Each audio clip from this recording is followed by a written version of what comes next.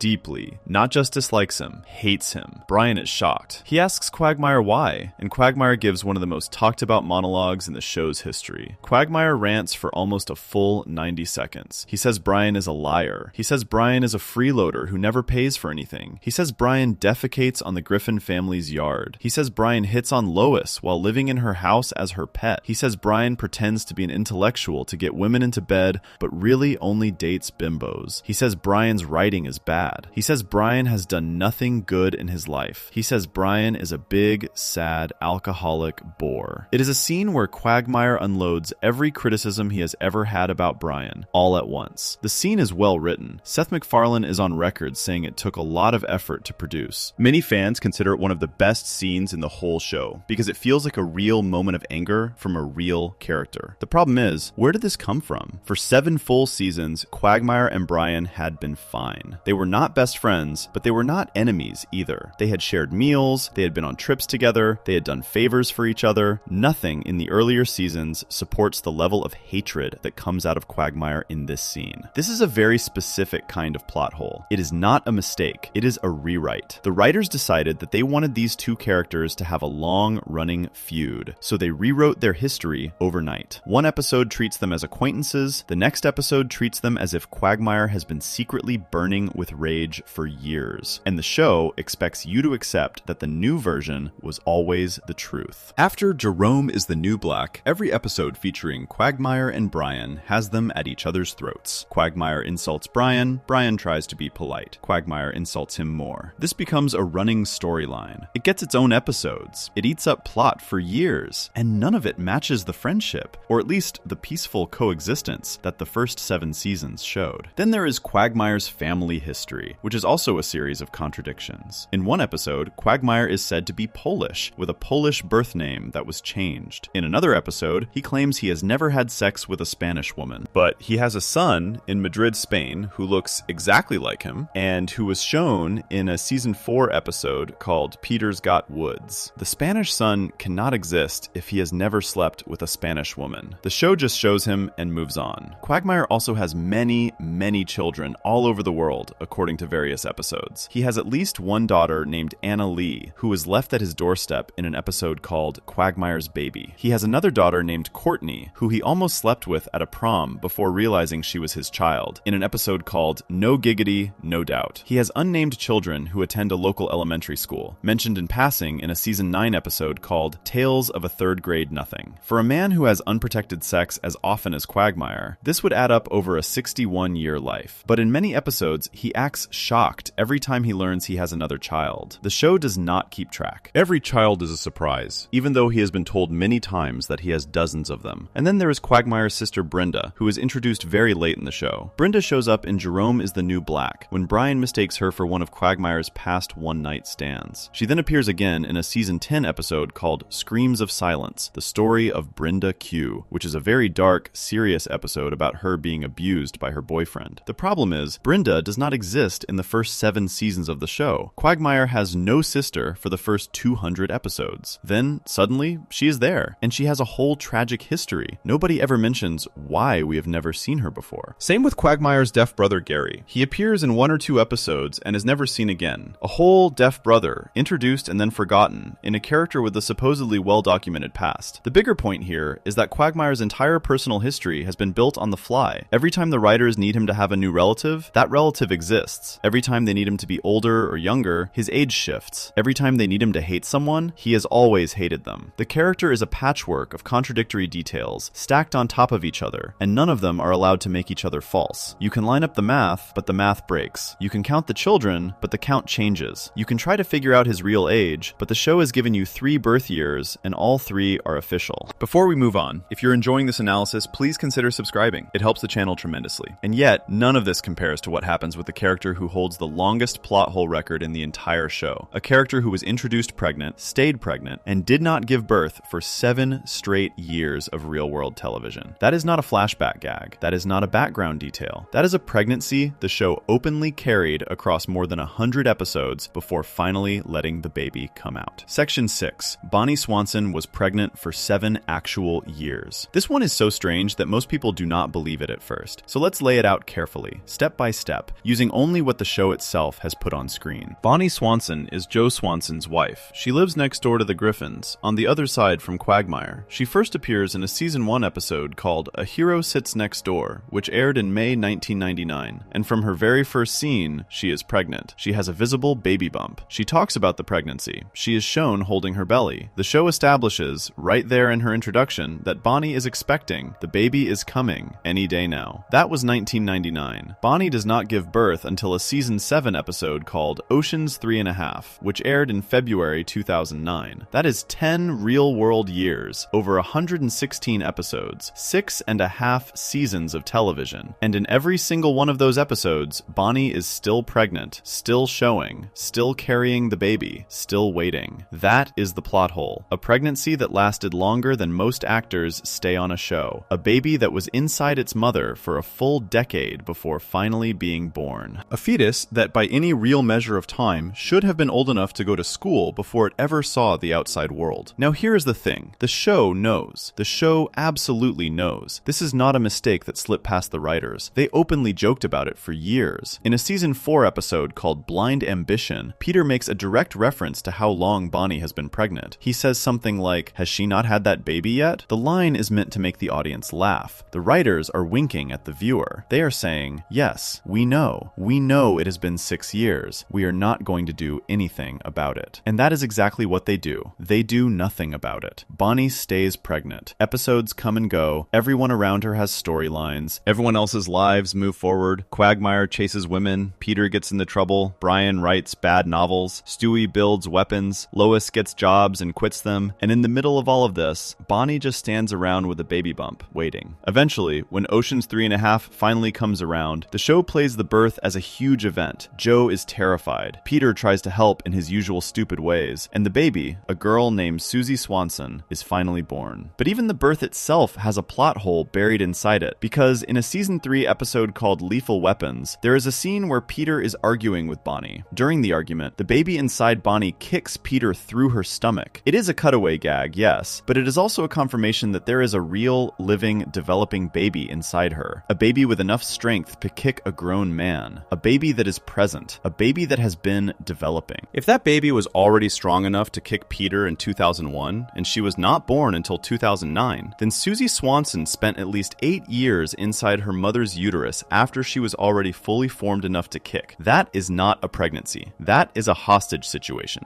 You can argue, correctly, that this is what happens when a cartoon runs on what is called a floating timeline. A floating timeline is the thing most long-running animated shows do. The characters do not age in real time with the audience. The Simpsons does this, SpongeBob does this, South Park does this, Family Guy does this too. Time, in the world of the show, is a soft thing. Years pass in the real world, but only days or weeks pass inside the show. Meg stays 17. Chris stays 14. Stewie stays 1. The cast is frozen. That is fine in theory. The audience understands. We are not supposed to do the math. But pregnancy is the one thing that breaks the floating timeline. Because pregnancy is, by definition, a timer. A pregnancy is 9 months. That is how biology works. When a character is pregnant, the show has put a clock on itself. You cannot freeze a pregnancy for 10 years and expect the audience to just accept it. You either have to give birth within a reasonable number of episodes, or you have have to acknowledge that something is very wrong. Family Guy chose option 3. It chose to keep Bonnie pregnant, keep the clock ticking, keep everyone aware of the pregnancy, and keep refusing to end it for 10 years. The show let this one joke stretch to a length no other joke in the show's history has ever reached. And the weirdest part is, once Susie is born, the show treats it like it was no big deal. Bonnie loses the baby weight almost instantly. She is back to her normal shape within the same episode. The pregnancy, which had defined her character for half the show's run, is suddenly just over. No comment, no reflection, no attempt to explain what happened to those 10 years. Then comes the next plot hole that stacks on top of it. Once Susie is born, the show introduces a strange detail. Susie, like Stewie, is revealed to be secretly intelligent. She cannot speak out loud yet. She only makes baby noises. But inside her head, she has the voice of the actor Patrick Stewart. She thinks in full sentences. She understands everything that is happening around her. This is a fun gag. It is clearly a parody of the Stewie joke, but it raises a new question. If Susie spent 10 years developing inside Bonnie, and she came out with the mental sharpness of a grown man, was she actually in there thinking for all that time? Was Patrick Stewart's voice trapped inside Bonnie's belly for a decade? Waiting to be born, the show does not say. The show does not care.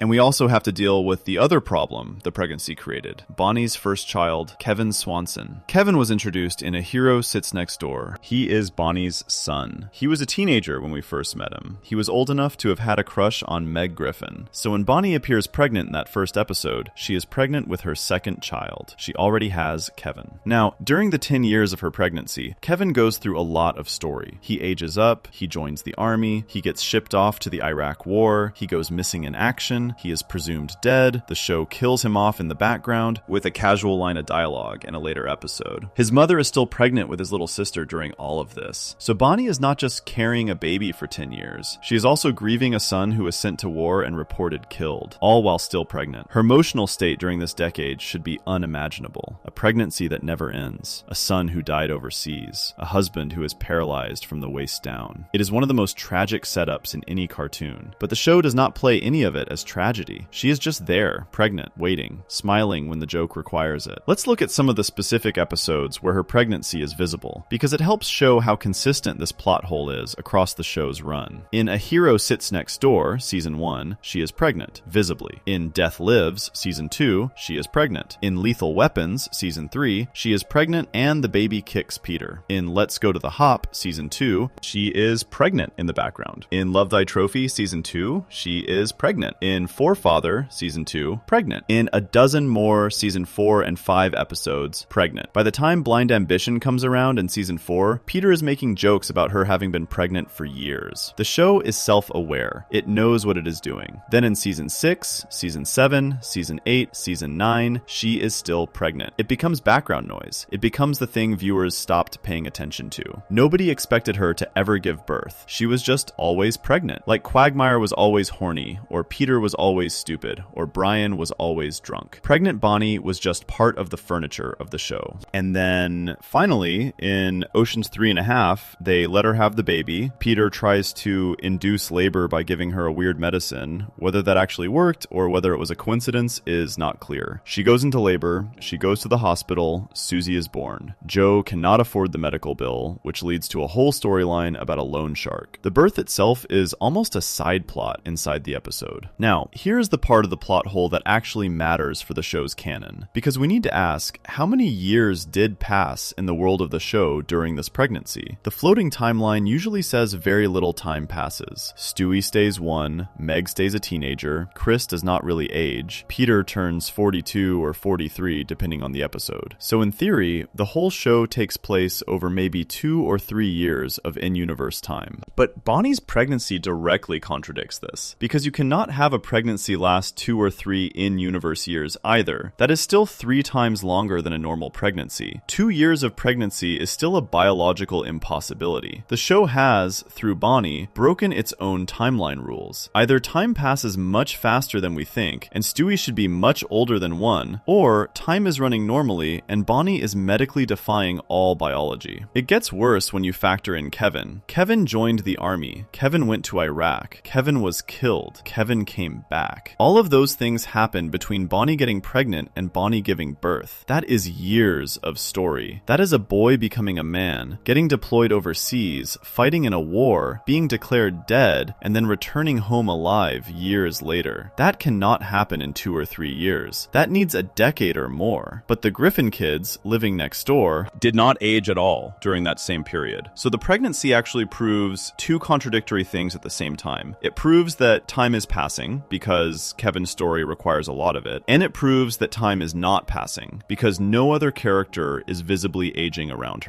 Bonnie is standing inside a time bubble. Years pass outside her. Minutes pass inside her. And her pregnancy is tied to both clocks at once. This is the biggest structural plot hole in the whole show. Not the biggest character plot hole, not the biggest story plot hole, the biggest structural one. Because it shows that Family Guy cannot keep its own sense of time straight. A pregnancy is the simplest possible way to measure time in a story. If a character is pregnant, we know how many months have passed, roughly. If the pregnancy lasts 3 seasons, we know 3 seasons equal 9 months. If the pregnancy lasts 10 years, we know the show has no idea what time means anymore. And here is the nail in the coffin. After Susie is born, Bonnie has more children implied across later episodes. References to other kids, never seen, just mentioned. The show does not even bother to keep the Swanson family count steady. We have Kevin, we have Susie, and we have occasional hints of more. But only Kevin and Susie ever appear regularly. The rest are just ghosts in the dialogue. The pregnancy is the worst, but it is part of a bigger pattern. The show cannot keep time straight. Characters age when the story needs them to. Characters freeze when the joke needs them to. Years pass in some scenes, and days pass in others. And this becomes an actual problem, not just a joke, when it comes to Bonnie's first son, the one we mentioned earlier. Before we move on, if you're enjoying this analysis, please consider subscribing. It helps the channel tremendously. Because Kevin Swanson is not just a plot hole about time. Kevin Swanson is a plot hole about death. The show killed him. Officially, casually, in one line of dialogue, Joe Swanson mentioned in passing that his son had died in Iraq. It was a throwaway reference. Everyone moved on. And then, 2 full seasons later, Kevin walked through the front door of the Griffin's house, very much alive, and tried to explain away his own death with a story that did not make any sense. And the episode itself ended with a second Kevin showing up at the door, and Peter telling the audience there was no time to figure out which one was real. Section 7. Kevin Swanson died in Iraq and then came back alive twice. Kevin Swanson is Joe and Bonnie's son. He first showed up in the very first Swanson episode, A Hero Sits Next Door, all the way back in season 1. He was a teenager. He was friendly. He was, for a little while, kind of a love interest for Meg Griffin. He helped her with her homework. He walked her to school. He was the only boy in the neighborhood who treated her with basic respect. For the first few seasons of the show, Kevin was a regular part of the Swanson family on screen. Then the show quietly wrote him off. In a season 4 episode called Patriot Games, Kevin is briefly shown. After that, he fades from the show. The writers, in hindsight, have said they ran out of ideas for him. He had served his purpose as Meg's unspoken crush and as a Swanson family member. They needed a way to get him off the show without making a big deal of it, so they sent him to war. In a later episode, Kevin is said to have been accepted into the military. He is shipped off to the Iraq War. He bids everyone farewell. The Swanson family is sad but proud. Kevin is now gone, serving overseas. For a while, that is the end of it. He is a background character, mentioned here and there. In a season 5 episode called Love Black Julie, Bonnie mentions getting a Mother's Day letter from Kevin while he is deployed. Fine. That is normal. He is alive. He is serving. He is just not on the show right now. Then comes Steroids. Steroids is a season 7 episode. It aired in May 2009. And in the middle of this episode, buried in a side scene, Joe casually mentions that Kevin is dead, killed in Iraq. That is it. That is the whole reveal. No special episode, no funeral, no grief arc, no emotional weight. Just one throwaway line, in passing, in the background of a different storyline. Joe's son, who was introduced as a recurring character in season 1, who was important to Meg, who was a full member of the Swanson family, is now dead. And the show spent 0 episodes on it. It is the single most casual death of a returning character in cartoon television history. Fans noticed. They did not like it. Kevin had been with the show for years. He deserved more than a background mention. But the show did not care. The writers had moved on. Kevin was off the board. Then comes Thanksgiving. Thanksgiving is a season 10 episode. It aired in November 2011. That is 2 full seasons after Kevin's death was announced. In this episode, the Griffins are hosting a big Thanksgiving dinner. Everyone is there. Joe and Bonnie have come over. The food is on the table. Everyone is sitting down. There's a knock at the door. Peter opens it. Kevin Swanson is standing there, alive. Joe and Bonnie are shocked. They cannot believe what they are seeing. They run to hug him. They cry. They ask how this is possible. The army told them Kevin was dead. They were told there was a body. They had accepted the loss. And here he is, on their doorstep, breathing. Kevin tells them a story. He says he was in a coma for 5 years, in a hospital in Kuwait. That is why nobody could find him. That is why the paperwork said he was killed. It was all a mix-up. He is alive. He is fine. He is home. Except, as the episode goes on, Kevin's story does not add up. He mentions details that do not match. He talks about events that happened during the years he was supposed to be in a coma. The family starts to notice something is off. Eventually, Kevin breaks down and tells the truth. He was not in a coma. He faked his death. He went AWOL, which is a military term for abandoning your post without permission. He did it because he could not stand what the United States was doing in Iraq. He had befriended local Iraqi civilians. He watched innocent people die. He watched his fellow soldiers die. He decided the war was wrong, so he staged his own death, walked off, and spent years hiding. Eventually, he made his way back to Rhode Island. Now, this is, honestly, a strong storyline. It is genuinely serious. The show handles Kevin's anti-war argument with more weight than it usually gives to anything. Brian defends him. Other characters disagree. There is a real debate. It is one of the more grown-up scenes Family Guy has ever done. Joe is furious. Going AWOL is a serious crime. Joe is a cop. He arrests his own son. He handcuffs Kevin and prepares to take him to jail. Then Kevin reminds Joe of a moment from Joe's past, when Joe let a small crime slide because he felt sympathy for the person committing it. Joe softens. He lets Kevin go. Father and son make up. The episode is almost over. And then, the show drops the biggest joke of the whole story on its audience. There is another knock at the door. Peter opens it. A second Kevin Swanson is standing there. A different actor, a different voice, a different look. This Kevin points at the Kevin we just spent the whole episode with and says, "Wait, that man is an imposter. I am the real Kevin Swanson." Everyone stares. Peter turns to the camera. He tells the audience that they do not have time to figure this out, and the episode just ends. Roll credits. That is not a made-up description. That is exactly how the episode ends, with two different Kevins standing in the same room, both claiming to be real, and Peter telling us we are not going to get an answer. The show never resolves it. Not in the next episode, not in the next season, not ever. We do not find out which Kevin is real. We do not find out what happened to the fake one. We do not find out what the two Kevins have been doing since the episode ended. The Kevin who appears in later episodes is drawn and voiced like the first one, the one we spent the whole Thanksgiving episode with. But there is no on-screen confirmation that he is the real one, just a quiet choice by the writers to pretend the second Kevin never showed up. That is the plot hole, laid bare. Kevin Swanson was alive in early seasons. He was reported dead, officially, on screen in a casual line. He came back alive 2 seasons later with a fake coma story. He admitted he faked his own death. His father arrested him and then let him go. And then a second version of him showed up at the door, and the show just walked away from the question. Let's talk about why this works as a plot hole and not just as a joke. Family Guy does lots of absurd things in its endings. Cutaways end strangely all the time. Episodes often wrap up with a weird cliffhanger that nobody mentions again. That is part of the show's style. But Kevin Swanson is different. He is a recurring character. He has a family. He keeps appearing in later episodes. The show continues to use him. So the audience is told, silently, that the version of Kevin we see after Thanksgiving is the real one. But the episode itself never tells us that. The show is asking you to just accept that the second Kevin does not count, without ever explaining why. And the problem gets bigger when you look at Kevin's behavior in episodes that come after Thanksgiving. In season 10, in an episode called Tom Tucker, The Man and His Dream, Bonnie mentions that Kevin recently tried to kill himself by drinking 2 bottles of dish soap. He is at home now after the AWOL reveal, living with his parents. He is deeply depressed. He is showing signs of what real veterans experience after combat. The show is giving Kevin a post-war depression storyline. This is treated as real. Kevin has PTSD. He suffers nightmares. He cannot sleep. In a season 11 episode called Internal Affairs, Chris mentions that Kevin spends all day at the local bus stop but never actually boards a bus. He has become a ghost, wandering the edges of the show, unable to rejoin normal life. This is actually some of the most serious, thoughtful writing Family Guy has ever done. A veteran coming home and not being able to reintegrate into civilian life is a real story that affects many families. The show, for once, is treating it with weight. Except the weight is hollow, because Kevin did not really go through a war. Kevin faked his death. He spent years hiding, not fighting. So his PTSD is not from combat. It is from what exactly? Guilt? Fear? fear, running. The show acts like Kevin is a traumatized soldier, when, by his own confession, he spent years avoiding being a soldier. These two stories do not match. He either experienced the horrors of war, and that is why he is depressed, or he ran away before those horrors happened, and his depression has a different source. The show wants both: a tragic, traumatized veteran for the emotional scenes, and a runaway deserter for the political argument. You cannot have both at the same time. And let's go back to the second Kevin for a second, because that moment at the end of Thanksgiving is actually one of the sneakiest plot holes the show ever planted. Most viewers laughed and forgot, but the moment is canon. It happened. A second Kevin, clearly different from the first, appeared on screen and accused the first of being an imposter. If the writers had wanted to make it clear that the second Kevin was a joke, they could have had him melt into a pile of goo, or be revealed as a mask, or be some obvious gag. They did not. They played it straight. A serious-looking man said, "That is not the real Kevin." Some fans have tried to work out which Kevin is the real one. The first Kevin, the one we saw all episode, is the one the show used going forward. The second Kevin vanished. The most likely explanation is that the second Kevin was the real soldier, the one who stayed in Iraq, the one whose identity got confused after his unit was destroyed, and the first Kevin was an imposter who took his identity. But the show never confirmed any of that. It is just a theory. The canon answer is simply, there are two Kevins. The show does not care which is real. Move on. There is also a broader plot hole around the Swanson family that Kevin's return just adds to. Joe Swanson is a police officer. Joe is paralyzed from the waist down. In later seasons, Joe becomes paralyzed from the neck down in an episode called Brokeback Swanson. Bonnie leaves him during that episode. She goes to Europe. But then, in the next episode, she is back, with no real explanation. Joe is back in his usual wheelchair, not fully paralyzed anymore, with no mention of how he recovered. The whole storyline is dropped. This matters for Kevin, because Kevin's home life, the one the show uses to write his post-war depression scenes, only makes sense if Joe and Bonnie are still married and normal. But Joe and Bonnie's marriage has been shown to collapse multiple times, then silently reset across different seasons. Kevin is supposedly living in a stable home while he recovers. In reality, the house he is living in has been destroyed and rebuilt. Its parents have split up and reunited, and its baby sister has aged from newborn to 5-year-old to toddler again, depending on the episode. And one more thing about Kevin that people tend to miss. Early Kevin, the one who hung out with Meg, was voiced by a different person. Later Kevin, the one who came back alive in Thanksgiving, is voiced by the actor Scott Grimes, who also plays a character on Seth MacFarlane's other show, American Dad. Scott Grimes voices Kevin from Thanksgiving onward. The voice is completely different from the earlier Kevin. The two voices do not sound related. It is almost as if the show is quietly admitting in its casting that this is not the same character. But on screen, the show says, "This is Kevin. Do not ask questions." What does all of this add up to? It adds up to a character who died, came back alive, admitted he faked his death, got arrested, got released, developed trauma that did not match his actual experiences, was replaced by a second version of himself that the show never explained,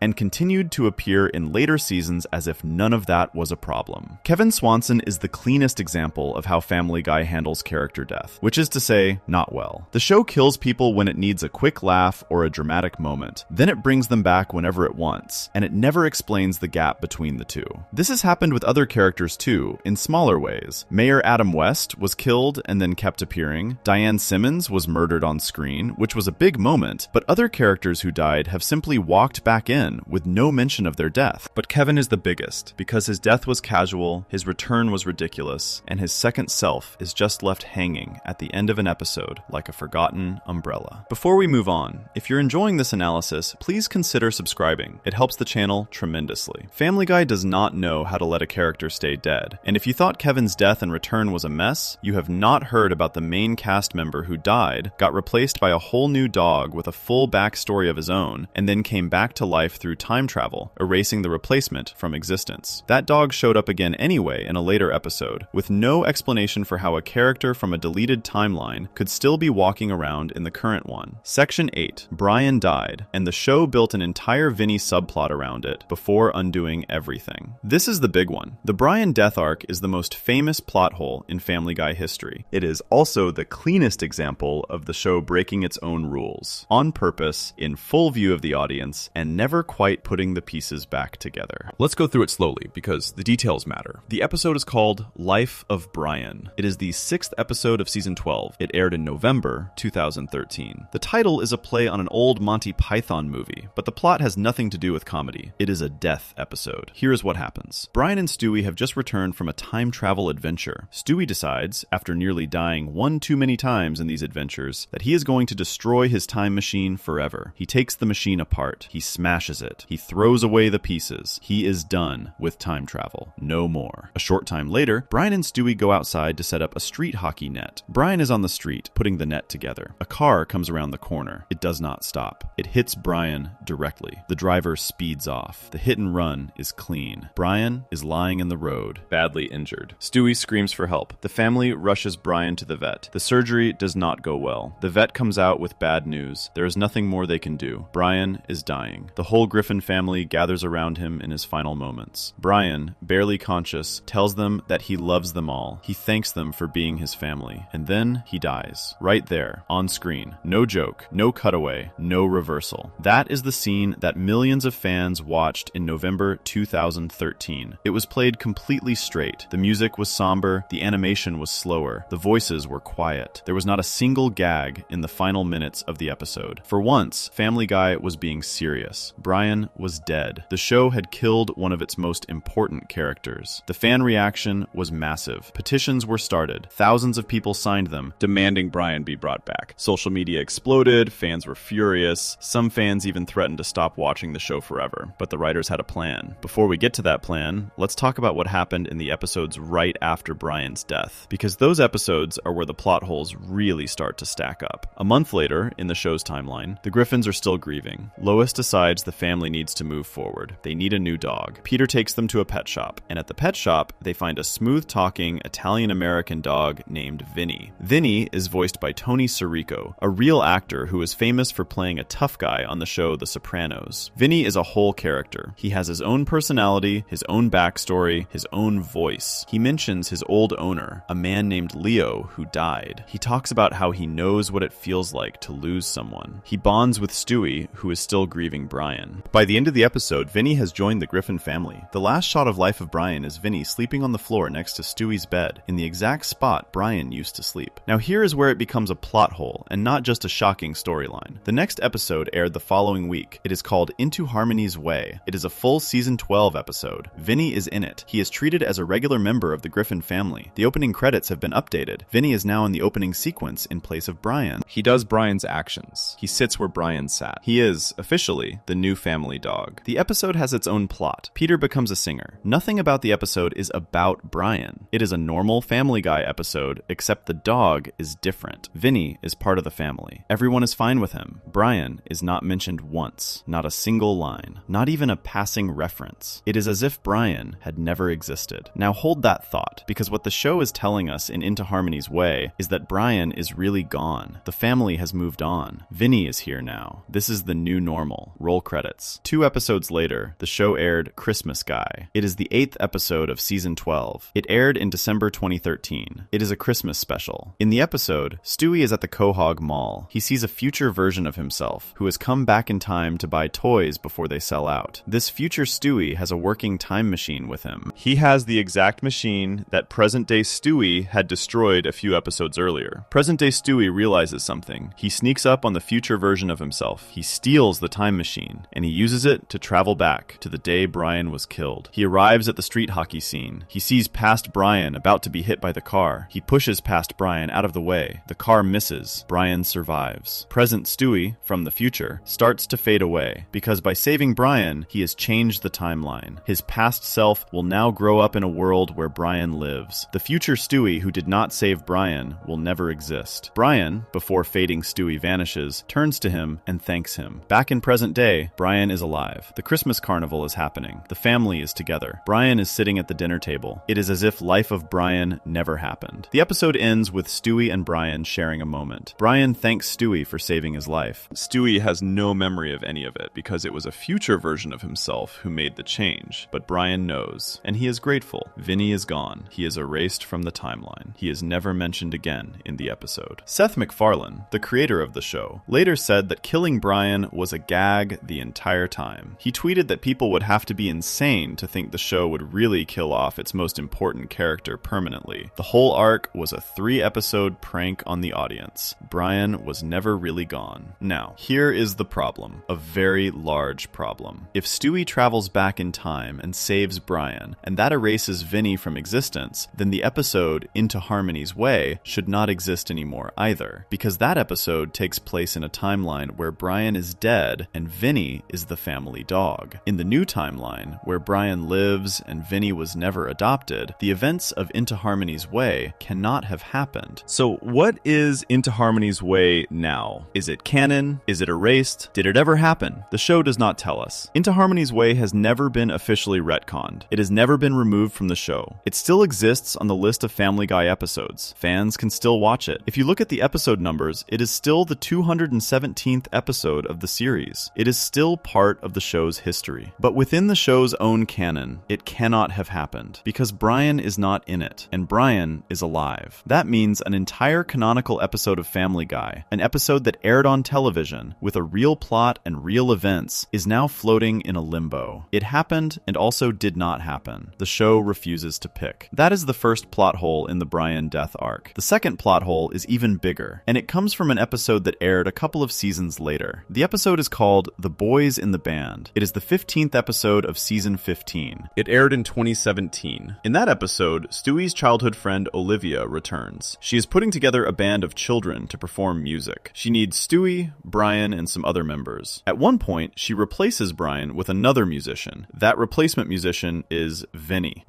the Italian-American dog. The dog who was adopted after Brian died and then erased from existence when Brian was saved. Vinny is in the episode. He has dialogue. He is drawn the same way he was drawn in season 12. He is voiced the same way. He is Vinny, the exact same Vinny. How is this possible? If Stewie erased Vinny from the timeline by saving Brian in Christmas Guy, then Vinny should not exist in the current canon. He was never adopted because Brian was never dead. He was never part of the Griffin family. He should have remained in the pet shop, never entering the Griffins' lives. But here he is, in a season 15 episode, 3 years after being erased, showing up to fill in for Brian in a band. The show does not explain this. Nobody in the episode says, "Oh wait, how do we know Vinny if we never adopted him?" Nobody says, "Vinny, what are you doing here? You are supposed to not exist." The episode just uses him as a background character, like he was always there. There are only 2 ways to explain it. Either the time travel erasure in Christmas Guy did not fully work, and Vinny still exists as a separate dog who just happens to not live with the Griffins anymore, or the show forgot that Vinny was erased and brought him back anyway because the writers thought the gag was funny. Both explanations are bad. The first requires us to believe that Stewie's time travel is partial, meaning Brian lives and Vinny also still exists, but in a different house, and the 2 dogs have simply never crossed paths until now. The second requires us to accept that the show does not remember its own rules. Either way, Vinny should not be in that episode, but he is. There's a deeper problem here too. When Seth MacFarlane admitted that Brian's death was a gag all along, he broke the trust that long-running shows rely on. Because if the show's writers are willing to kill a main character and then undo it with time travel, then nothing that happens in Family Guy matters. Every death is fake. Every consequence can be reversed. Every storyline can be walked back. The show has no stakes. It never did. And yet, between Life of Brian and Christmas Guy, the show genuinely tried to make fans believe Brian was gone for good. Into Harmony's Way was a real episode, with a real plot, treated as a new status quo. If the writers had always planned to bring Brian back, then Into Harmony's Way was an elaborate lie to the audience. A whole episode of television, existing only to trick viewers into thinking Vinny was the new dog. Let's also talk about what happens to Brian after he comes back, because this is its own mini plot hole. In Christmas Guy, when Brian is brought back to life, he has memories of the entire experience. He thanks future Stewie for saving him. He knows in some way that he was dead and came back. But in every episode after that, Brian acts like nothing happened. He does not talk about the experience of dying. He does not mention Vinny. He does not reflect on the fact that he was hit by a car and killed. He just goes back to being regular Brian. The trauma of his own death, which was played so seriously in Life of Brian, has simply been erased from his personality. This makes sense if you think of the arc as just a joke. Of course, regular Brian does not remember being dead, because the show needs him to be regular Brian in every episode. But if you treat the canon seriously, which is what a plot hole analysis requires, Brian should be a deeply changed character after Christmas Guy. He literally died. He was literally brought back through time travel. He should have a different outlook on life. He should be grateful. He should be afraid of cars. He should at least mention it once. He never does. There is one more tiny thing. In the episode right after Christmas Guy, which is called Vestigial Peter, Brian is completely normal. There is no acknowledgement of the fact that he was dead for the past 2 episodes. The family is acting like Life of Brian and Into Harmony's Way never happened. Stewie has no memory of saving Brian because it was future Stewie who did it. Present Stewie just woke up one day and Brian was alive. From his point of view, the death never happened at all. So half the characters in the house remember a version of events where Brian died, Vinny was adopted, and then Brian came back through time travel. The other half of the house remembers a version where none of that happened and Brian was alive the whole time. And the show does not clarify which memory is real. It just moves on. This is the deepest plot hole in Family Guy. A character who died got replaced by a full new cast member with his own history, got brought back by time travel, and whose replacement then mysteriously reappeared 3 seasons later. And the show asks you to accept all of it without asking questions. The most honest thing about the whole arc is that the writers themselves have admitted it was a trick. They knew they were going to bring him back. They did it anyway. They counted on fans forgetting the details. Most fans did. But if you are falling asleep to this and you are listening closely, you can hear all the cracks in the story. Brian is alive. Brian was dead. Vinny is erased. Vinny is in season 15. Into Harmony's Way happened, but also cannot have happened. All of these things are true at the same time, because Family Guy does not need them to be consistent. It just needs them to be funny. And that same loose relationship with its own history is what caused the single most embarrassing plot hole the show has ever produced. Because when Family Guy finally got to cross over with its oldest rival, a show called The Simpsons, the writers made the episode about the two families meeting for the first time. They built the whole story around that premise. They promoted it that way. They gave it a feature-length runtime. They treated it as a historic event. Before we move on, if you're enjoying this analysis, please consider subscribing. It helps the channel tremendously. The only problem was, the two families had already met, more than once, years before, and everyone who watched both shows knew it. Section 9. The Simpsons crossover that everyone forgot they had already done. In September 2014, Family Guy aired what was supposed to be the biggest episode of its entire run, a crossover with The Simpsons, the two most famous adult cartoons in American history, together for the first time ever in a single feature-length episode. The episode is called The Simpsons Guy. It is the first episode of season 13. It runs for about 44 minutes, which is roughly twice the length of a normal Family Guy episode. It was heavily promoted for months before it aired. The writers talked about it in interviews, Fox ran trailers for it. Both the Family Guy and Simpsons fan bases waited for it with excitement. A long-time rivalry between the two shows, with Family Guy, often accused of copying Simpsons jokes, would finally be put on screen. The whole story is built on one idea. The Griffins and the Simpsons have never met. They live in different towns. They exist in different cartoon universes. When the two families finally run into each other, it is the first contact between their worlds. They do not know each other. They have to introduce themselves. They have to get to know one another from scratch. The plot goes like this. The Griffins leave Quahog after getting into some trouble. They drive to a town called Springfield, which is where the Simpsons live. When they arrive, they run into Bart Simpson first. Bart and Stewie become instant friends. Then the Griffins meet the rest of the Simpson family. Homer, Marge, Lisa, Maggie, the whole gang. Peter and Homer become friends. They eat donuts together. They drink beer together. They have a big argument over whether Pawtucket Patriot beer, which Peter drinks, is a ripoff of Duff beer, which Homer drinks. This argument leads to a huge lawsuit. The lawsuit leads to a long courtroom scene, and the episode builds to a massive fight between Peter and Homer, with the two cartoon fathers beating each other up across the town. The whole thing only works if these are two families who have never been part of each other's stories before. The entire premise rests on the idea that this is a historic meeting, that these two worlds have been separate, that the audience is finally watching something new. Here is the problem. The two families had already met more than once, and both shows had shown it. Let's go through the evidence. The first meeting happened in a Simpsons episode called Treehouse of Horror 13. This is the 13th Halloween special from The Simpsons. It aired in November 2002, which is 12 years before The Simpsons Guy. 12 years. In one of the segments of that Halloween special, Homer Simpson creates a bunch of clones of himself. These clones fill the whole town. They cause chaos, and in one short shot during the chaos, the camera pans across the field of Homer clones, and you can see, among them, Peter Griffin. The shot is quick, but it is definite. Peter Griffin is there, visually, on screen, in an official Simpsons episode, inside Homer's world, mixed in with Homer clones. That is not a fan theory. That is on the DVD. That is in the episode. Peter Griffin and Homer Simpson were in the same scene, in the same town, 12 years before the Simpsons guy pretended they had never met. The second meeting came in another Simpsons episode called The Italian Bob. This aired in December 2005, 9 years before the Simpsons guy.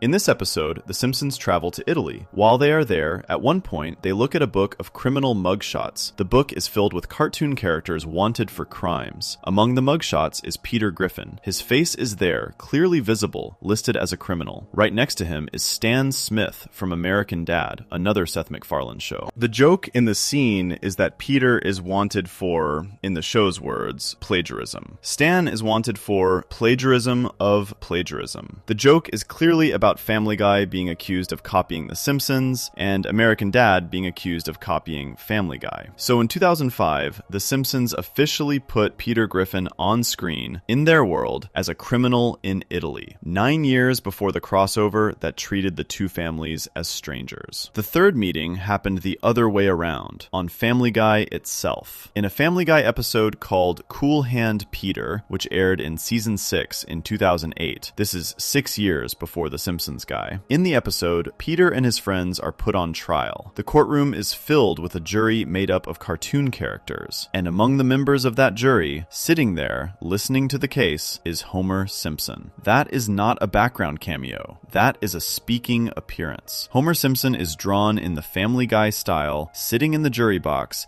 in a Family Guy episode. He is part of the story. He is one of the 12 jurors deciding Peter's fate. So in 2008, Homer Simpson was officially in Family Guy, 6 years before the Simpsons guy would pretend the two men had never met. Let's also look at a fourth piece of evidence. There is a Family Guy episode from season 10 called Ratings Guy. In this episode, Peter messes with television ratings. At one point, Homer Simpson shows up at the Griffin house and says that he has done similar things to shows in his world. Peter and Homer have a conversation. Two characters from two shows talking to each other, sharing their lives in 2012, 2 years before the Simpsons guy. These are not fan theories or deleted scenes. These are real moments from real aired episodes. All 4 are documented. All 4 show the Griffins and the Simpsons having already interacted, and yet the Simpsons guy treats all of this like it never happened. When the Griffins arrive in Springfield, they do not recognize anyone. They have never heard of the Simpsons have never heard of them. They introduce themselves like strangers. The whole 44-minute episode is built on this false premise. There is no mention of Treehouse of Horror 13. There is no mention of the Italian Bob. There is no mention of Cool Hand Peter. There is no mention of Ratings Guy. All 4 of those earlier interactions are treated as if they never existed. This is the plot hole. The two shows spent over a decade casually acknowledging each other, putting characters in each other's episodes, having them share scenes, joke about each other, reference each other. And then when the actual big crossover arrived, all of that history was quietly erased so the episode could pretend it was the first time. Now, the writers probably thought the audience would not notice. Most viewers of The Simpsons guy had not watched every episode of both shows. Most did not remember Peter Griffin appearing in an Italian mugshot book in 2005. Most did not notice Homer Simpson on Peter's jury in 2008. The writers were counting on the audience to just accept the new premise, but the plot hole is still there. It is baked into the episode. The Simpsons guy contradicts at least 4 earlier pieces of canon from both shows. That is not a mistake. That is a choice. The writers decided that the dramatic weight of pretending the two families had never met was more important than respecting the history they had already built. This is part of a bigger pattern in Family Guy, where the show treats crossovers with other cartoons in inconsistent ways. Let's look at The Cleveland Show, because this is where it really starts getting strange. The Cleveland Show was a spin-off from Family Guy. It started in 2009. The main character, Cleveland Brown, was originally one of Peter's best friends. He had lived next door to the Griffins for the first 7 seasons of Family Guy. In a 2009 episode called Baby Not on Board, Cleveland mentions to Quagmire that he is about to get his own spin-off show. That is an open admission from one cartoon character to another that they live in a world where they know they are on television. It is a meta joke, but the show keeps going with it. Then Cleveland moves to a town called Stool Bend, Virginia for The Cleveland Show. The Simpsons, American Dad, and Family Guy have all had episodes where their characters travel between shows. There is a a famous episode called Spies Reminiscent of Us, which is a Family Guy episode, where Brian and Stewie accidentally redirect a missile. The missile flies across several states and crashes into Cleveland's new house in Stool Bend. Cleveland falls out of his bathtub. It is the same running gag from Family Guy happening in a Cleveland show setting inside a Family Guy episode.